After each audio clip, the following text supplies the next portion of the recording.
I joined Blake Anderson, the head coach of Arkansas State. Good morning, Coach. How are you today? I'm good. Thank you for joining us. As a reminder, members of the media, star one to get in the queue to ask questions. Coach, would you mind starting us off with a opening statement?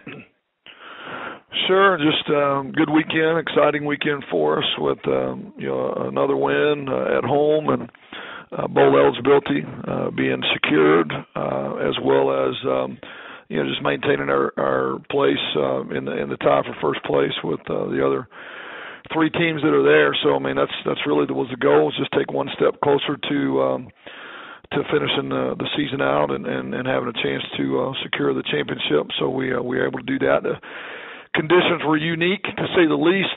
Never played in a wind quite so violent as it was, and it definitely affected the game. But very proud of how the guys took to the adjustments in the game plan and really controlled the ball and controlled the clock against the wind, and were able to run the ball offensively and also really take the shots that the opponent threw at us when they had the win. So I mean it was a group effort. I thought everybody played well in all three phases, and we came away with a win that we desperately needed to maintain our place and continue forward on our goal.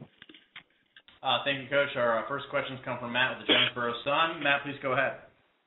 Morning, Coach. How are you? I'm good. How you doing, Matt? I'm great. Thank you.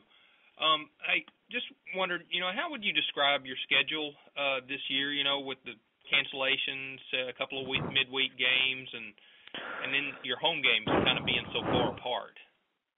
It's been strange, to say the least. Very little rhythm to it. A long stretch between home games was really rough. I think we just feed off our home crowd and the environment so well. It's been strange. It's been very, very different and something that we've just had to try to not let become a distraction to us and really not affect us. I thought the biggest effect was, we went to South Alabama and there's virtually nobody there, and we just did not bring in the energy level. It took a while for us to respond and gather, and honestly too little too late. But it's been rough on these guys, and they've handled it as well as you can expect, but it is definitely unique for us. You hear a lot about teams getting into a routine, and it just seems like this team has never really never been able to get into a routine because the schedule's kind of changed from week to week. Would you say that's true?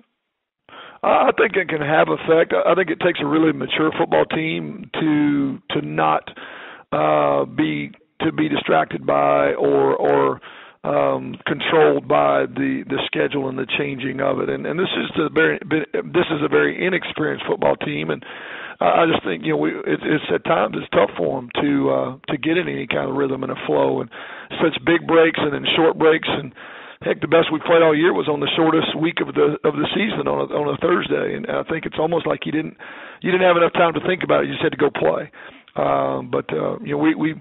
We've got to you got to overcome that. The sign of a great team is to be able to deal with whatever schedule, whatever circumstances are thrown at you, and still be successful. And it's been a challenge.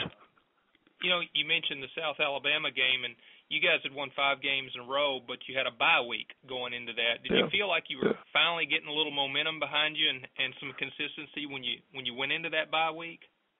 Yeah, you did. I mean, I think we needed it physically, but at the same time, you loved the momentum that we were carrying coming out of the victory against both Lafayette and New Mexico State, and even the way we had to win against State. But it was kind of a catch-22, Matt. We were beat up. We had some guys that would benefit from the break, but I just think momentum is such a huge part of having a great season, and you hate to lose it at any point. And to some degree, maybe we did.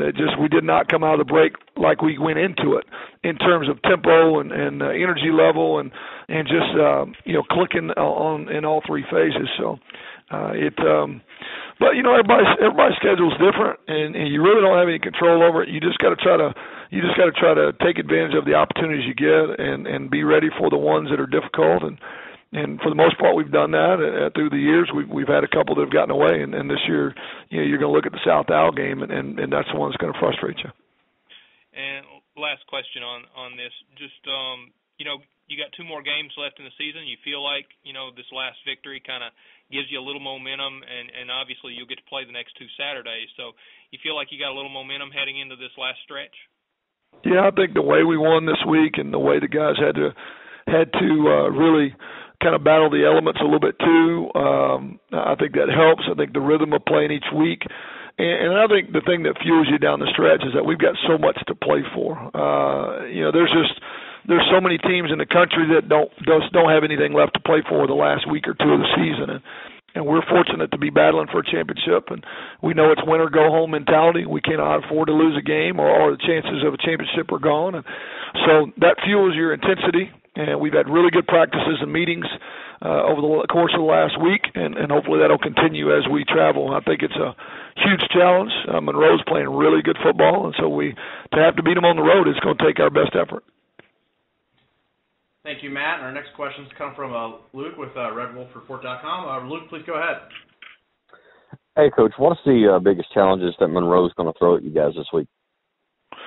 Well, they're playing phenomenal offensive football. I mean, they're right behind us in terms of points per game, and they got some matchups that have been problematic for everybody in terms of speed at wide out, a big running back and a quarterback that can run. I mean, we got to play at their place, and chances are there will not be much of a crowd. I mean, it's not the environment that we're used to, and so we'll be away from home. And defensively, they'll throw anything at you can think of. And they bring them from everywhere, and we're going to have to pick it up. And, if you can pick it up and you can get them blocked, then, I feel good about our matchups on the outside, but they just do a great job of creating chaos. I think they really, truly are at that point where they're just about to get over the hump. Their guys believe what they're doing. They're playing hard for Matt. And so you got to match your intensity. Just talking to Joe, they're playing physical, flying around football, and it makes them an extremely dangerous team. They obviously were able to beat App State, one of the best teams in our league already this year, and they're fighting for bowl eligibility. They can't afford to lose another game. So we know we're going to get everything they got, and so we've got to go match that intensity and bring our own and play sound football. Don't turn the ball over and play sound physical football. We've got to be the most physical team on the field, and that's saying a lot considering how they're playing. Thoughts on Javon getting Defensive Player of the Week? Well, I think he's capable of it pretty much every week, and this week's no different. He's playing lights out, having a great senior season to cap off his career. He's 3 away from the all-time record in the NCAA, which is a huge honor. I'm excited for him.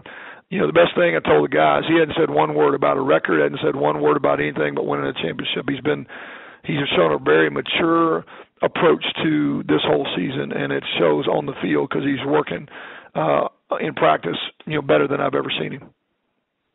All right, Coach, appreciate it. Sure.